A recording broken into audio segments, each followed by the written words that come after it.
PIL के दुरुपयोग के संबंध में टॉपिक में आज हम सेकंड पार्ट कर रहे हैं। फर्स्ट पार्ट में हमने यह देखा कि दुरुपयोग किस तरह से हो रहा है। अब इस पार्ट में हम देखेंगे कि इस मिसयूज को रोकने के क्या उपाय हो सकते हैं। तो ये उपाय भी माननीय न्यायालय ने अपने समक्ष आने वाले केसेस जिन के जिन पीआईएल में जो उनके समक्ष आए थे उनमें जब माननीय न्यायालय को लगा कि ये इन इन आधारों पर मिसयूज किया जा रहा है, तो जैसे जैसे केसेस आए उस आधार पर माननीय न्यायालय ने यह नियम बनाते गए कि इन इन सिद्धांतों के आधार पर मिसयूज हो रहा है, तो इन परिस्थितियों को अब पीआईएल के रूप में नहीं ली जानी है। तो जैसा कि ये है कि संविधान है हमारा जो, उसमें 3 अंग हैं, विधायिका, कार्यपालिका और न्यायपालिका। तो इन तीनों अंगों में कॉन्स्टिट्यूशन ने इनके जो कार्य हैं उनको डिवाइड कर रखा है, और एक जो पार्ट है वो दूसरे पार्ट के काम में इंटरफेरेंस नहीं करता है। तो इस तरह से कुछ सीमाएं हैं, ये मूल भावना है संविधान की, और इस तरह से इस मूल भावना को बनाए रखते हुए ही पीआईएल को स्वीकार किया जाता है। तो लोकहितवाद के संबंध में भी कुछ परिसीमाएं स्थापित की गई हैं। तो इस तरह से हम देखते हैं कि फर्स्ट जो है परिसीमा ये हो सकती है कि निजी लाभ से जो प्रेरित है मामले, उनको हतोत्साहित किया जाना। एक बहुत फेमस केस है SP Gupta versus union of India का। इस मामले में जस्टिस भगवती जी ने कहा कि ऐसी पीआईएल को स्वीकार नहीं किया जाना चाहिए जिनमें निजी लाभ हो, जो निजी लाभ से प्रेरित हो, उन याचिकाओं को अस्वीकार किया जाना ही उचित होगा। अब देखते हैं कि शत्रुता की भावना से जो लाई गई पीआईएल है उनको भी हतोत्साहित किया जाना चाहिए। ये सुभाष कुमार वर्सेस बिहार का केस है। इस मामले में भी न्यायालय ने कहा कि ऐसी कोई लोकहितवाद के रूप में याचिका स्वीकार नहीं की जानी चाहिए जो शत्रुता की भावना से लाई जाए। ये भी एक अच्छा केस है, सुभाष कुमार का एनवायरमेंट से संबंधित है। आपको याद होगा एनवायरमेंट से संबंधित पीआईएल की थी तब। नेक्स्ट है राजनीतिक प्रकृति के लोकहितवादों को वर्जित किया जाना। इसमें केस है महर्षि अवधूत वर्सेस यूपी के। इसमें क्या हुआ, एक पीआईएल द्वारा जो तत्कालीन गृह मंत्री थे मुफ्ती मोहम्मद सैयद, उनकी बेटी जो थी उनका किडनैपिंग हो गई, और याचिकाकर्ताओं ने यह मांग की कि उनकी बेटी को छुड़ाने के लिए जो वार्ता करेंगे तो उसके लिए गृह मंत्री पद से हटाया जाए।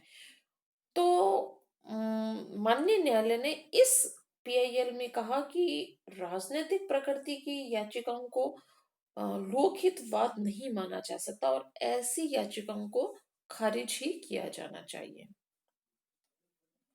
अब एक बहुत इंटरेस्टिंग पॉइंट आता है कि मीडिया का ध्यान आकर्षित करने के लिए याचिकाएं जो लाई जाती है उन पे रोक लगाना।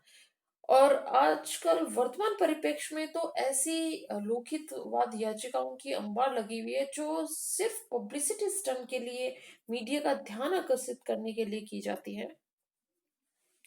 तो इसमें एक याचिका हम देखते हैं कि जो सोनिया गांधी के विदेशी मूल होने के कारण जो याचिका दायर की गई थी, दो अलग अलग याचिकाएं की गई थी, एक मद्रास हाई कोर्ट में, एक बॉम्बे हाई कोर्ट में।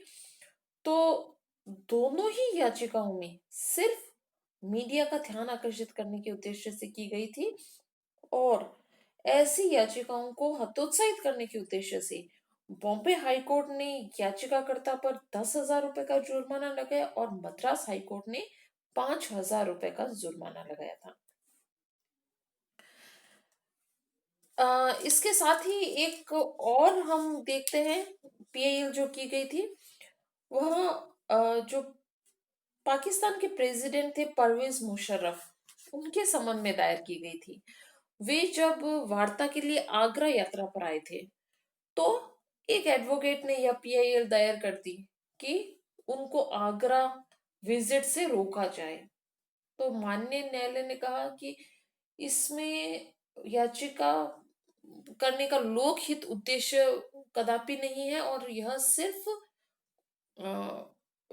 फेमस होने के लिए, ये प्रसिद्धि प्राप्त करने के लिए की गई है। तो उस अधिवक्ता पर न्यायालय ने 50,000 रुपए का जुर्माना लगाया था। अब देखते हैं कि अगर किसी याचिकाकर्ता की रुचि का, उसके इंटरेस्ट, उसके हित में कोई विषय है, उसके संबंध में अगर वो याचिका कर रहा है, तो उससे उसे भी हतोत्साहित किया जाना चाहिए। इसमें एक बहुत फेमस केस है, Janata Dal versus H S Chaudhary.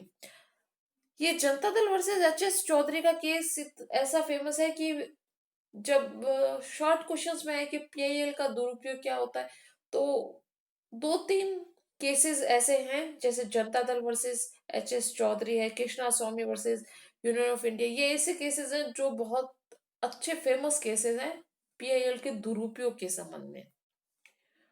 तो इस पीआईएल में क्या हुआ, जो बोफोर्स घोटाला मामला हुआ था, उसके संबंध में इसमें याचिका दायर की गई थी कि जो स्वीडन में जांच कार्य चल रहा था और उसके लिए सीबीआई को काम करना था। तो पिटिशनर ने क्या कहा कि सीबीआई को विदेश में जांच करने के लिए अधिकार पत्र नहीं देना चाहिए। यह याचिकाकर्ता ने अपने पीआईएल में रिलीफ मांगी थी, और उसने कहा कि यह अधिकार पत्र तब तक नहीं देना चाहिए जब तक कि जो एफआईआर में उल्लेखित व्यक्ति हैं, उनके विरुद्ध जो आरोप लगाए गए हैं वह साबित नहीं हो जाते। तो न्यायालय ने कहा यह उसका पूरी तरह से व्यक्तिगत हित के संबंध में है, और यह लोक हित में नहीं है, इसलिए ऐसी याचिकाओं को खारिज किया जाना ही उचित है। नेक्स्ट देखते हैं हम, जो लोक प्रयोजन के उद्देश्य के लिए याचिका नहीं लाई गई है, उन्हें हतोत्साहित करना। तो जैसा कि मैंने फेमस केस लॉज में बताया, जनता दल का केस, वैसे ही कृष्णा स्वामी का केस भी पीआईएल के दुरुपयोग के संबंध में बहुत फेमस है। ये case Krishna Swami versus union of India. यह जस्टिस के हटाए जाने के संबंध में केस है। तो इस केस में जो पिटिशनर था, उसने जस्टिस रामास्वामी का केस उठाया। एक्चुअल में जो जस्टिस रामास्वामी थे, उनको हटाने के संबंध में संसद में कार्रवाई चल रही थी, और संकल्प भी पारित किया गया था, लेकिन सदन के एक दल जो था, वह सदन को छोड़कर जा चुका था और संकल्प बहुमत से पारित नहीं हो पाया था, इसलिए उन्हें हटाए जाने की प्रक्रिया पूरी तरह से हुई नहीं थी। तो पिटिशनर ने यह पीआईएल दायर की और मांग की कि जस्टिस रामास्वामी को हटाया जाए। तो न्यायालय ने कहा कि यह लोक प्रयोजन वाली याचिका ही नहीं है, इसलिए इसे लोकहित याचिका के रूप में दायर किया जाना बेहद ही शर्मनाक है, इसलिए न्यायालय ने इसे खारिज कर दिया। तो इस तरह से स्टूडेंट्स, आपने देखा कि न्यायालय ने विभिन्न केसेस में उन केसेस से संबंधित जो भी लूप होल्स आए कि इन इन टॉपिक्स पे पीआईएल का दुरुपयोग किया जा रहा है, तो उन टॉपिक्स को संबंध में न्यायालय ने निर्णय दिया कि अब इस संबंध में आगे से पीआईएल दायर नहीं होगी, और इस तरह से पीआईएल के दुरुपयोग को रोकने के लिए एक दिशा निर्देश जारी किए। तो आपके जब क्वेश्चन ये आए कि पीआईएल के दुरुपयोग के संबंध में केसेस, तो मैंने जो फर्स्ट वीडियो में बताया कि इस तरह से दुरुपयोग हो रहा है और अन्य केसेस बताए, उसके साथ साथ आप इन केसेस को जो मैंने अभी बताया कि दुरुपयोग को रोकने के संबंध में जो उपाय हैं, जिसमें न्यायालय ने कई केसेस को कोट करते हुए दिए हैं, तो आप इन केसेस को भी कन्वर्ट करते हुए लिख सकते हैं। जैसे जनता दल वाला, सोनिया गांधी वाला केसेस, कृष्णा स्वामी वाला केस, सुभाष कुमार वाला, तो इन केसेस को आप उस वे में लिख सकते हैं कि इन इन इन केसेस में भी पीआईएल का दुरुपयोग किया गया। अब हम देखते हैं कि कौन से ऐसे याचिकाएं हो सकती हैं जिनमें पीआईएल को स्वीकार किया। जस्ट एक हम फौरी तौर पर इस पर नजर डाल लेते हैं। और इनसे संबंधित बहुत सारी याचिकाओं को माननीय न्यायालय ने माना भी है। जैसे अपेक्षित बच्चों के संबंध में, बंधुआ मजदूर के संबंध में, जो बंधुआ मुक्ति मोर्चा वाला, कर्मकारों के शोषण के संबंध में, न्यूनतम मजदूरी, बाल मजदूरी, कैदियों के संबंध में, और कस्टोडियल डेथ, जेल में यातना के संबंध में, महिला उत्पीड़न जिसके हमने काफी केसेस किए हैं, यौन शोषण, पुलिस द्वारा उत्पीड़न, स्पीडी ट्रायल, एससी एसटी के संबंध में मामले, ग्रामीण के संबंध में मामले, और पर्यावरण के संबंध में मामले।